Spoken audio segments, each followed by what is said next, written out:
નમસ્કાર દર્શક મિત્રો, ડે સ્પેશિયલ કાર્યક્રમમાં હું પીનલ આપ સૌનું સ્વાગત કરું છું। ડે સ્પેશિયલમાં આજે વાત કરી રહ્યા છે વર્લ્ડ બ્રેસ્ટ ફીડિંગ વીક ચાલી રહ્યું છે। આ સપ્તાહની ઉજવણી એટલા માટે કરવામાં આવે છે કે જે બ્રેસ્ટ ફીડિંગ છે એ બાળકો માટે કેટલું જરૂરી છે, એનું કેટલું મહત્વ છે તેના વિશે જાગૃત કરવામાં આવી શકે। કારણ કે જ્યારે એક બાળકને કોઈ કારણસર એક માતાનું દૂધ ન મળી શકે, એટલે ડિરેક્ટલી જો એ દૂધ ન લઈ શકે, ત્યારે એ બાળકને ખાસ તેના ઉછેરમાં ઘણી સમસ્યાઓ આવતી હોય છે અને ક્યાંક ને ક્યાંક એ બાળકમાં હંમેશા એ ઉણપ તમને જીવનભર જોવા મળતી હોય છે। ક્યાંક ને ક્યાંક એની જ્યારે કોઈ પણ બાળક પોતાની માતાનું દૂધ ન પી શકે ત્યારે એને કદાચ નાની અમથી એવી કોઈ બીમારી, કાં તો વીકનેસ, કાં તો બીજા બાળકો કરતાં થોડુંક કંઈક એમાં રહી જતું હોય એવું જોવા મળતું હોય છે। કારણ કે કોઈ પણ બાળક માટે તેના જન્મથી લઈને 6 મહિના સુધીનો જે સમય હોય છે એ સમયમાં માતાનું જે દૂધ છે તે અમૃત સમાન હોય છે। દરેક જાતનું પોષણ તેને એ માતાના દૂધમાંથી જ મળતું હોય છે। કારણ કે પહેલું એવું દ્રવ્ય પદાર્થ હોય છે કે જે બાળક પોતાના મોઢામાં લેતું હોય છે અને પોતે ગ્રહણ કરતું હોય છે, એ હોય છે માતાનું દૂધ, અને 6 મહિના સુધી તે લેવું ખૂબ જ જરૂરી હોય છે।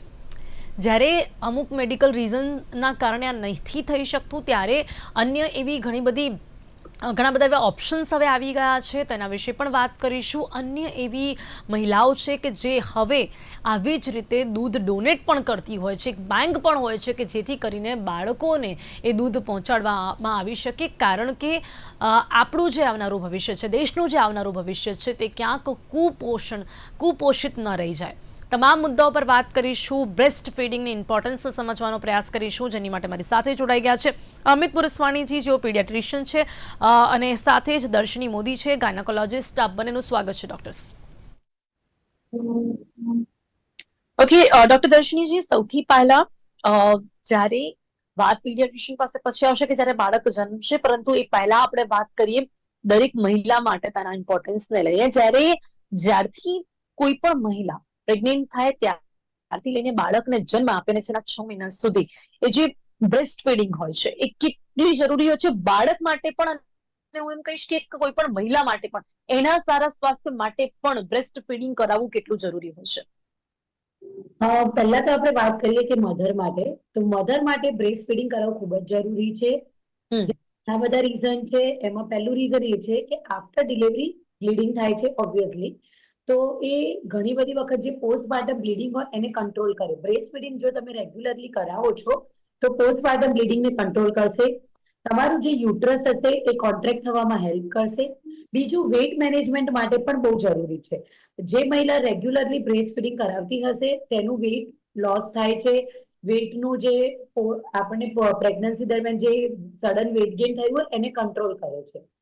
બીજા ફાયદા ઘણા બધા એ છે કે જે આગળ ફ્યુચરમાં ઘણી બધી વખત કેન્સરના રિસ્ક અત્યારના કલ્ચરમાં જોવા જઈએ તો કેન્સર બહુ જ વધી ગયું છે, બ્રેસ્ટ કેન્સર છે, ઓવેરિયન કેન્સર છે, તો જે ફિમેલે રેગ્યુલર અને કન્ટિન્યુ બ્રેસ્ટ ફીડિંગ કરાવ્યું હશે એમાં કેન્સર થવાના ચાન્સીસ પણ બહુ જ ઓછા થઈ જાય છે। અને ખાસ ઇમ્પોર્ટન્ટ વાત કે બેબી અને મધર વચ્ચેનું બોન્ડિંગ બહુ જ જરૂરી છે। એ બોન્ડિંગ માટે બ્રેસ્ટ ફીડિંગ કરાવવું બહુ જ જરૂરી છે, જેનાથી મધર અને બેબીનો ઇમોશનલ એક બોન્ડિંગ રિલેશન ડેવલપ થાય। બેબી છે એને 3 મંથ સુધી, મિનિમમ 3 મંથ સુધી એને બધું ધૂનું જ દેખાતું હોય છે, એટલે એ એની મધરને સ્પર્શથી જ, ટચથી જ અનુભવતું હોય છે। તો એના માટે બ્રેસ્ટ ફીડિંગ બહુ જરૂરી છે કે એટલે ઇમોશનલી કનેક્શન માટે પણ બહુ જ જરૂરી હોય છે, અને એટલા જ માટે એવું કહેવાય છે કે કોઈ પણ બાળક માટે એના માતાનું સ્પર્શ સૌથી વધારે અગત્યનું હોય છે, કારણ કે એનું કારણ હોય છે માતાનું દૂધ। ઓકે, તો બાળકો માટે હવે આ કેટલું જરૂરી? કારણ કે ખાસ કરીને ડોક્ટર નશનીએ સમજાવ્યું કે કોઈ પણ મધર માટે પણ આ જરૂરી છે। અમિતજી, ડોક્ટર અમિત, કોઈ પણ બાળક માટે માતાનું જે દૂધ છે તે કેટલું જરૂરી છે તેના પૂરી રીતે તેને પોષણક્ષમ આહાર આપવા માટે? કારણ કે એ તો ચલો 6 મહિના પછી એને જે આપવાનું આવશે, પણ એ પહેલા કેટલું જરૂરી? બાળક માટે બ્રેસ્ટ ફીડિંગ, જેમ તમે વાત કરી, એક અમૃત સમાન જ હોય છે। એના ઘણા બધા શોર્ટ ટર્મ અને લોંગ ટર્મ બંને રીતના ફાયદા હોય છે। બાળકનું જ્યાં સુધી જીવન રહેશે, જ્યાં સુધી બાળક જીવિત રહેશે, ત્યાં સુધી એને બ્રેસ્ટ ફીડિંગના ફાયદા મળતા રહેતા હોય છે। શોર્ટ ટર્મમાં આપણે વાત કરીએ તો બાળકને ઘણી બધી પેટના ચેપથી આપણે રક્ષણ મળતું હોય છે મધરનું બ્રેસ્ટ ફીડિંગના લીધે। ઘણા બધા બાળકોને રેસ્પિરેટરી ઇલનેસીસ વધી જતી હોય જો પ્રોપર બ્રેસ્ટ ફીડિંગ ના મળતું હોય તો, એટલે એની સામે બી બાળકને રક્ષણ મળતું હોય છે. બધી જ આપણે જાતના કહીએ તો ચેપને અગેન્સ્ટમાં બાળકને રક્ષણ મળતું હોય છે બ્રેસ્ટ ફીડિંગ થી. એનું સૌથી મોટું કારણ છે આ જે બ્રેસ્ટ ફીડિંગ હોય છે એ આધાર સ્વરૂપ હોય છે બાળકનું ઇમ્યુનિટી બનાવવા માટે. બાળકની જે ઇમ્યુનિટી હોય છે એમાં બ્રેસ્ટ ફીડિંગ એક આધાર સ્વરૂપ હોય છે. ડાયરેક્ટ બનેલું આઈજી એ પ્રોવાઈડ કરવામાં આવે છે બાળકને. ને ઘણી બધી ડિઝીઝીસ જેના થ્રુ મધરે ઓલરેડી સફર કર્યું હોય એના અગેન્સ્ટ આઈજીજી અને આઈજીએમ એ બી ડાયરેક્ટ રક્ષણ બાળકને આપવામાં આવતું હોય છે, જેનાથી બાળકને ઘણી બધી બીમારીઓ સામેનું રક્ષણ મળતું હોય છે. પ્લસ આપણે બ્રેસ્ટ ફીડિંગ ની વાત કરીએ તો એ પચાવવું સહેલું હોય છે રેધર દેન અધર ફોર્મ્યુલા ફીડ્સ. એટલે એ જલ્દીથી પચી જાય છે ને બાળકને જે પૂરતું પોષણ હોય છે એ મળી રહે છે. પછી વાત કરીએ તો ઘણા બધા એવા જંતુ હોય છે આપણી પેટની અંદર જે આપણા માટે સારા નથી હોતા, હાનિકારક જંતુ હોય છે. ઓકે. તો એમની અગેન્સ્ટ બ્રેસ્ટ મિલ્કમાં જે રહેલા તત્વો હોય છે એ આપણને રક્ષણ આપતા હોય. એ જંતુને વધવા ના દે, જેમ આયરન બાઇન્ડિંગ ના થવા દે, જેના લીધે જંતુનું વિકાસ ના થઈ શકે. એટલે આપણે આખું જે બેબીનું ફ્લોરા બનશે, જે એની જોડે જીવનભર રહેશે ગટ ફ્લોરા, એ બનવામાં બ્રેસ્ટ ફીડિંગ નું બહુ મોટું રોલ હોય છે. હવે આ શોર્ટ ટર્મ વાત થઈ.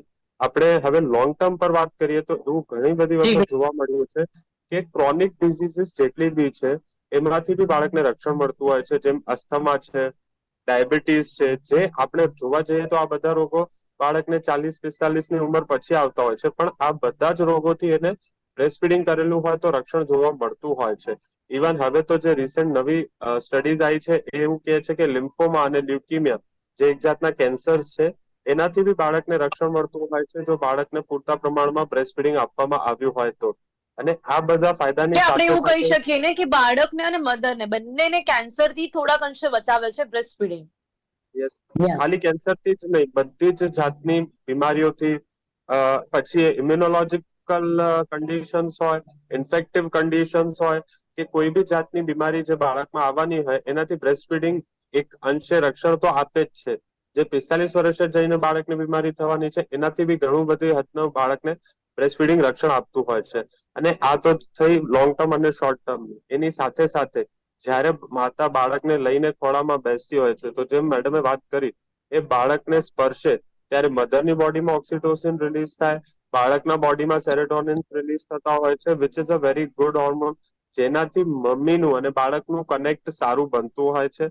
પ્લસ હવે આ જ વસ્તુને સ્પર્શને એનઆઈસીયુમાં બી યુઝ કરતા હોઈએ છીએ. જયારે બાળક કાચની પેટીમાં હોય, મમ્મી બાળકને લઈને ધાવણ આપે ત્યારે બાળકને મમ્મીના શરીરની ગરમી બી મળતી હોય છે. એટલે એનાથી અમે જોઈએ છે કે બાળકનું ગ્રોથ, વિકાસ બી બહુ સરસ થતું હોય છે.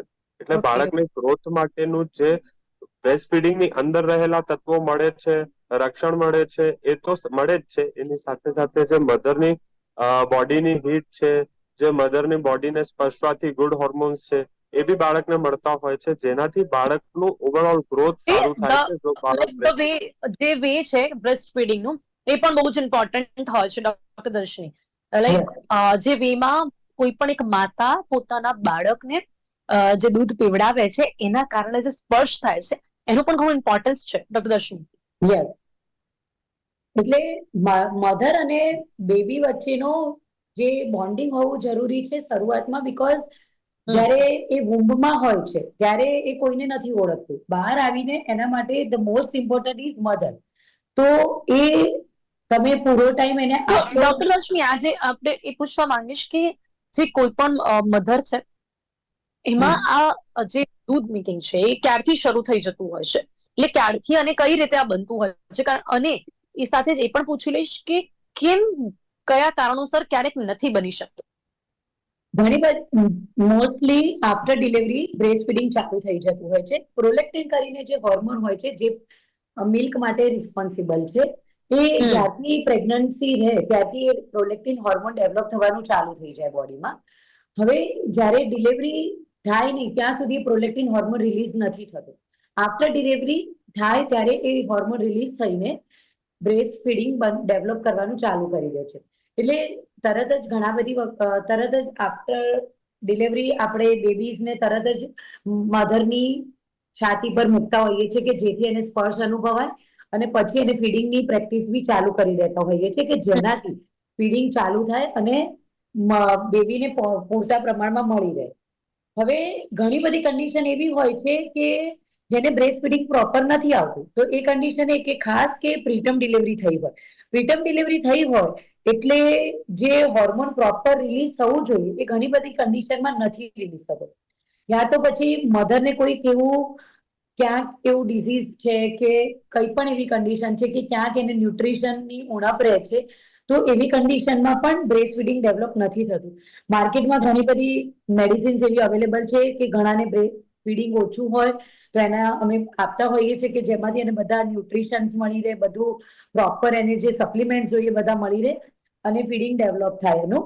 એટલે માર્કેટમાં એવી મેડિસિન્સ પણ અવેલેબલ છે, તો બ્રેસ્ટ ફીડિંગ કરાવી શકે. ઘણી બધી વખત એવું હોય છે કે મધર એને પ્રેક્ટિસ જ નથી કરાવતી.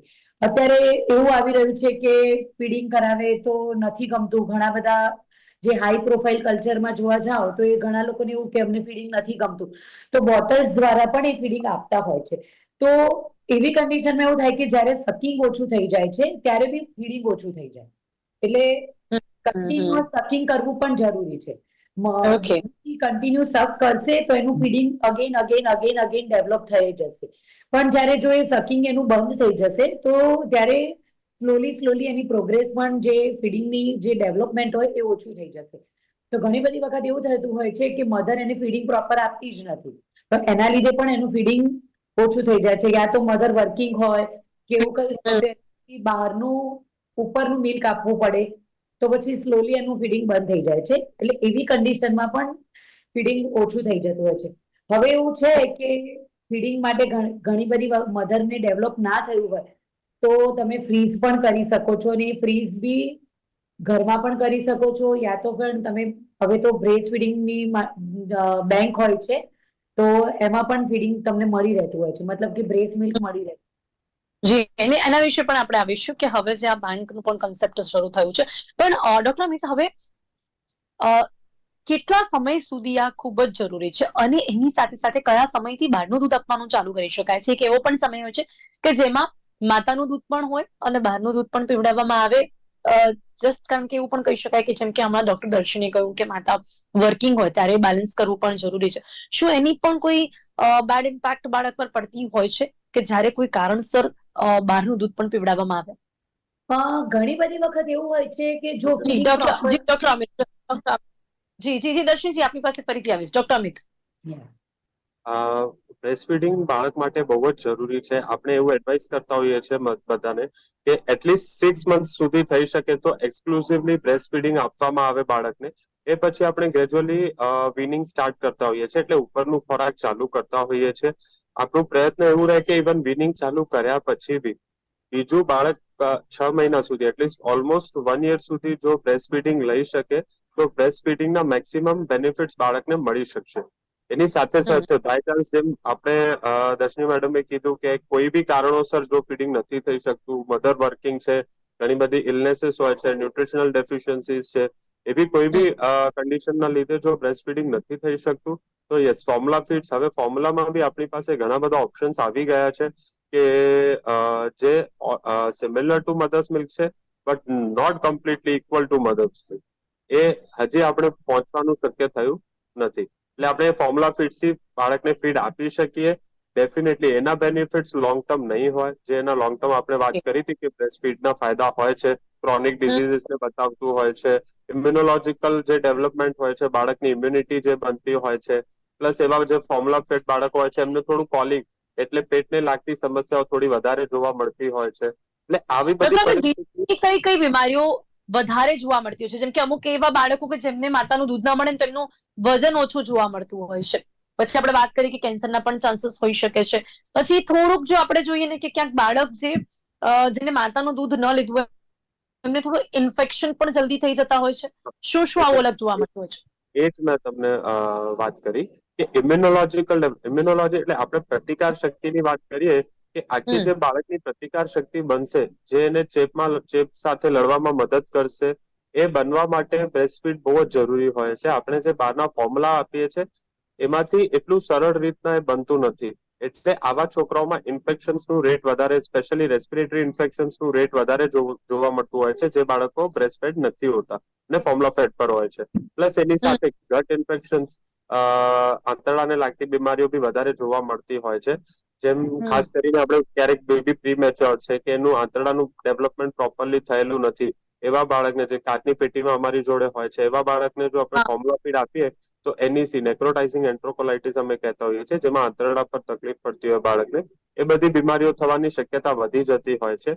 એની સાથે સાથે જો બાળકે બ્રેસ્ટફીડ નથી લીધું તો ક્રોનિક ડિઝીઝીસ જેમ અસ્થમા, વારે ઘડી ફેફસાની તકલીફ થવી, વારે ઘડી ઉધરસ થવી, વારે ઘડી શરદી થવી, આ બધી તકલીફો વધારે જોવા મળતી હોય છે એવા બાળકોમાં જે લોકોને બ્રેસ્ટ ફીડિંગ નથી મળ્યું, એઝ કમ્પેર્ડ ટુ એવા ડોક્ટર અમિત, બાળકો એન જેમને બ્રેસ્ટ પછી ફીડિંગ કોઈ ઉપાય નથી હોતું? આપણે એનો નાનપણમાં ઉપાય એકવાર હોય બાળક છે દૂધ ન યસ. પીવે, કોઈ ઉપાય?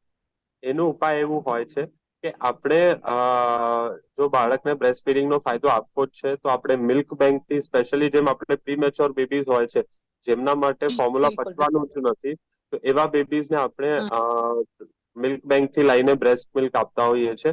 એટલે જી આ બિલકુલ. માધ્યમ હું એવી બી અપીલ કરીશ કે જેમને બી મિલ્ક વધારે છે, તમારા બેબીને જરૂર કરતા વધારે મિલ્ક છે, તો પ્લીઝ ડોનેટ કરવું જોઈએ. બીજું ઓપ્શન એવું હોય છે ન્યુલેક્ટા કરીને, અત્યારે જેમ આપણે ગાયનું મિલ્ક મળતું હોય છે લાઇફોલાઇઝ ફોર્મમાં, એવી જ રીતના લાઇફોલાઇઝ ફોર્મમાં હ્યુમન મિલ્ક બી મળતું હોય છે, જે આપણે પ્રીમેચ્યોર બેબીઝ માટે યુઝ કરતા હોઈએ છીએ. એ બહુ કોસ્ટલી હોય છે અને ટ્રોફિક ફીડ, એટલે 1 કે 2 ml જ્યાં ઓકે. સુધી બાળકને દૂધ આપતા હોઈએ ત્યાં સુધી જ, ત્યાં પૂરતું જ કામ લાગતું હોય છે. એ પછી અમને મિલ્ક બેંક તરફ મોઢું દોરવું પડતું હોય છે જ્યારે બાળકને ફોર્મ્યુલા ફીડ ટોલરેટ નથી થતું. અને જ્યારે જી ફોર્મ્યુલા બિલકુલ. ફીડ પણ હવે ડોક્ટર અમિતે જે જણાવ્યું, ડોક્ટર દર્શની, આ રીતની માંગ હવે રાજ્ય સરકારનો પણ ખૂબ જ સારો એવો સહયોગ છે, એટલે આના માધ્યમથી હું એ પણ લોકોને પણ જણાવવા માંગીશ કે સરકારી હોસ્પિટલોમાં પણ મધર મિલ્ક બેંક કાર્યરત હોય છે. ડોક્ટર દર્શની કેવી રીતે કામ કરે છે?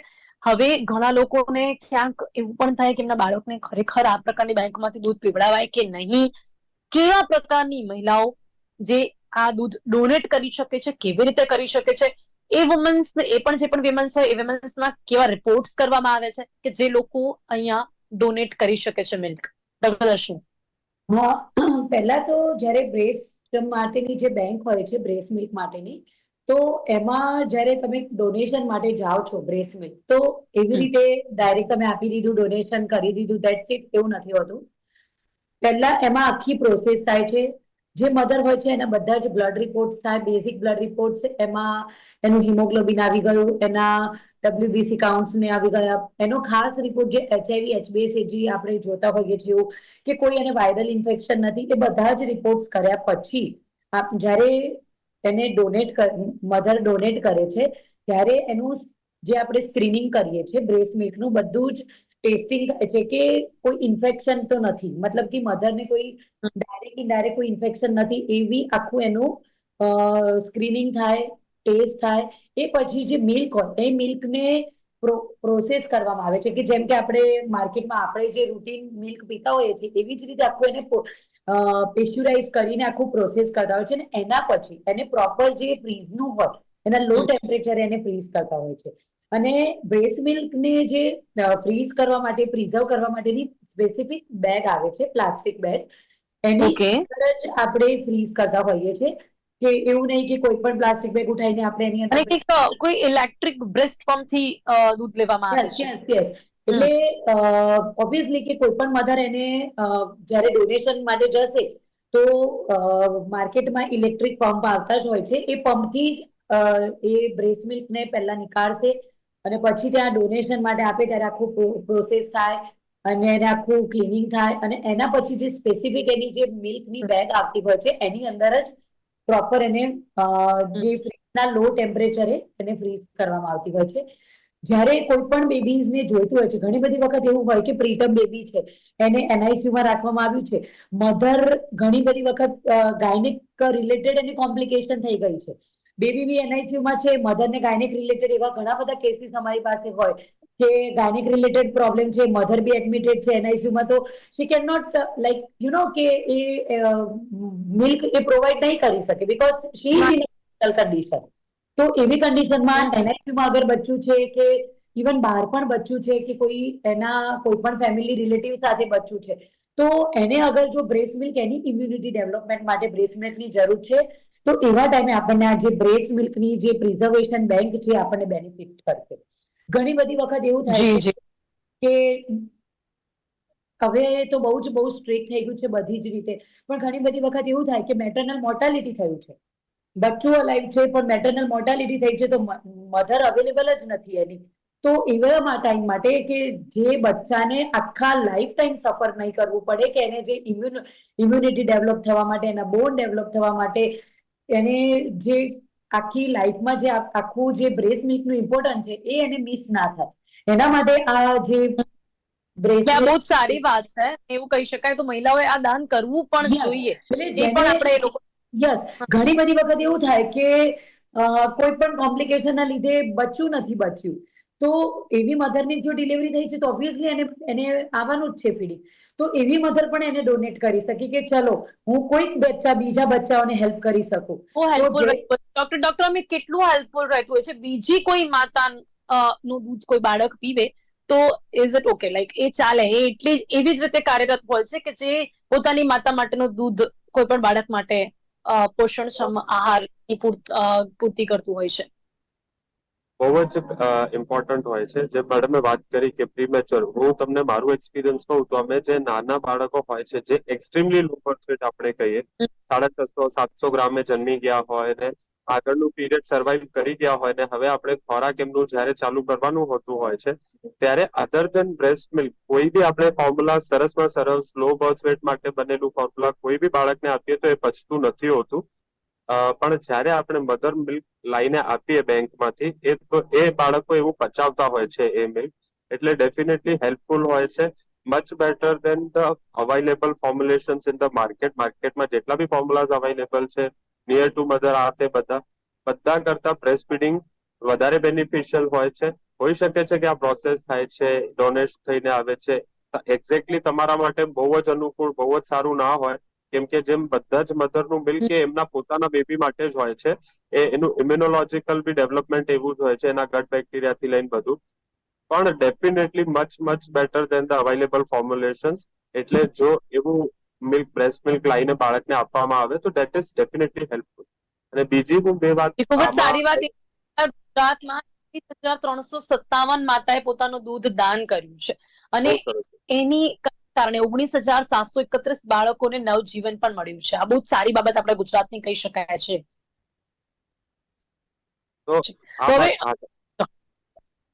તો આ માધ્યમથી હું બીજી એક બે પ્રશ્ન જે બ્રેસ્ટ ફીડિંગને લાગતા અમને કોમનલી મળતા હોય છે ઓપીડીમાં, એ છે કે જ્યારે મમ્મી પાછું જોબ જોઈન કરવા માંગે છે, એક્સક્લુસિવ બ્રેસ્ટ જી ફીડિંગ વાળું પીરિયડ પૂરું થઈ ગયું છે, ત્યારે એમને એવું પ્રશ્ન હોય છે કે જ્યારે હું કામ પર જઈશ તો આ દૂધ હું કાઢીને રાખીને જઈ શકું છું, મારા બાળકને આપી શકું છું? ઘણા તો એવું કરતા તો આપણે જ્યારે મધરનું મિલ્ક એક્સટ્રેક્ટ થાય છે, તો આ આપણે બ્રેસ્ટ મિલ્કને રૂમ ટેમ્પરેચર પર જે 25 થી 27 હોય છે એની ઉપર 4 કલાક સુધી બહાર રાખી શકીએ છીએ. અને જો ફ્રીજની અંદર, રેફ્રિજરેટરની અંદર રાખેલું છે તો આપણે એને 12 થી 24 કલાક સુધી રાખી શકીએ છીએ. અને મિલ્ક બેગ્સ અવેલેબલ છે જે ઇઝીલી એમેઝોન કે કોઈ બી જગ્યાએથી મળી રહેતી હોય છે, એવા મિલ્ક બેગમાં રાખીને ફ્રીઝ કરી દઈએ છે, તો એ આપણે ઇવન 6 મંથ સુધી યુઝ થતું હોય છે, ફ્રીઝ પ્રોપર જે ફ્રીઝ હોય છે. અને હવે તો ઘણી બધી એવી કંપનીઓ બી આવી ગઈ છે જે મધરના જી મિલ્કને ડ્રાય પાવડર ફોર્મમાં કન્વર્ટ કરીને આપતી હોય છે, એ લોકો પ્રિઝર્વ કરીને રાખતા હોય છે, અને જ્યારે આગળ જઈને બાળકને કોઈ બી કફ કોલ્ડ કે એવી કોઈ ન્યુમોનિયા કે એવી ડિઝીઝીસ આવે ત્યારે આ બાળકને આપતા હોય છે, ને એવું જોવા મળ્યું છે તો બી એ બેનિફિટ આપતું અને હોય છે એના બાળક. રિઝલ્ટ સારા મળી રહ્યા છે ડોક્ટર. યસ, સારા મળી રહ્યા છે. એટલે તો મિલ્ક આપણે સ્ટોરેજની, આપણે બ્રેસ્ટ મિલ્ક મહત્વ સ્ટોરેજ, આના પરથી કે કોઈ પણ મહિલાનું દૂધ, કોઈ પણ માતાનું દૂધ એ બાળક માટે કેટલું અસરકારક સાબિત થાય, કે જ્યારે કોઈ બીમારીમાં પણ હવે આ ફોર્મમાં એમને આપવામાં આવે છે ત્યારે જલ્દી રિકવર થાય છે. સો આપણે સમય અહીંયા ઓછો છે એટલે ચર્ચાને સમાપ્ત કરવી પડશે.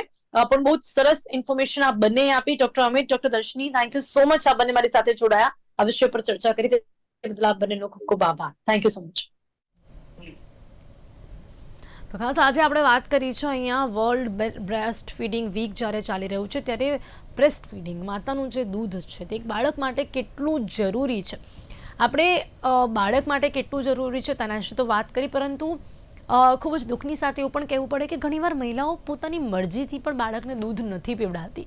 એના ઘણા બધા અન્ય કારણો છે, પણ એ મહિલાઓને, એ માતાઓને એ પણ સમજાવવામાં આવ્યું છે કે એ તમારી માટે પણ કેટલું સારું છે. કારણ કે જ્યારે કોઈ પણ માતા એક બાળકને દૂધ ન પીવડાવે ત્યારે જે રીતે એક બાળક કુપોષિત થઈ શકે છે, એવી રીતે એક માતા પણ ઘણી બધી બીમારીઓનો શિકાર થઈ શકે છે. અને એટલા જ માટે માતા અને બાળક બંનેની માટે જે બ્રેસ્ટ ફીડિંગ છે તે ખૂબ જ જરૂરી છે. ડે સ્પેશિયલ કાર્યક્રમમાં અત્યારે બસ આટલું જ. ફરીથી મળીશું નવા વિષયની સાથે. ત્યાં સુધી રજા આપશો. નમસ્કાર.